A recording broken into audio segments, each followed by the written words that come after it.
नमस्कार प्रणाम। अंकुश राजा के चाहने वाले हो जाए खुश का कि अंकुश राजा का फिर से गाने का पोस्टर आया है, जिस गाने का टाइटल है जानवे लेला या जान। कब और किस समय रिलीज किया जाए तो बन रहा है वीडियो के साथ।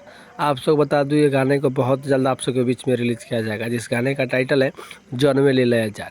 जिस गाने को गाए हैं शिल्पी राज और अंकुश राजा की आवाज़ में इस गाने को गाया गया है और आप सबके बीच में बहुत ही कम समय में डेंजर म्यूजिक के यूट्यूब चैनल पर रिलीज किया जाएगा। इस गाने में काम किए हैं किविंग सालनी और अंकुश राजा इस गाने में काम किए हैं। आप सब देखिए, इस गाने को डेंजर म्यूजिक पर रिलीज किया जाएगा, समझिए, यानी कल सुबह 6:30 पर इस गाने को रिलीज करने वाले हैं डेंजर म्यूजिक के यूट्यूब चैनल पर। और इस गाने को लिखे हैं जानवे लेला या जान।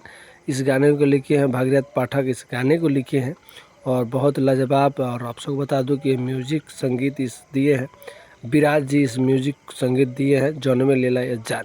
तो भोजपुरी के सबसे महंगे एक्ट्रेस इसमें काम किए हैं किविंग सालनी और अंकुश राजा का इसमें रोल है। तो आप सब जाइएगा, इस गाने को सुनिए और ढेर सारा प्यार दीजिए। इसी तरह का खबर देखने के लिए भोजपुरी प्लेटफॉर्म यूट्यूब चैनल को सब्सक्राइब कर लीजिए, ताकि भोजपुरी के तमाम सारे खबर इस पर दिखाया जाता है।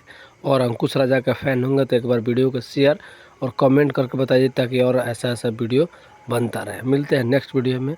आप सब जाइए, इस गाने को सुनिए, जानवे लेला ए जान। डेंजर म्यूजिक पे आप सबके बीच में यानी कल सुबह 6:30 पर रिलीज होने वाला है।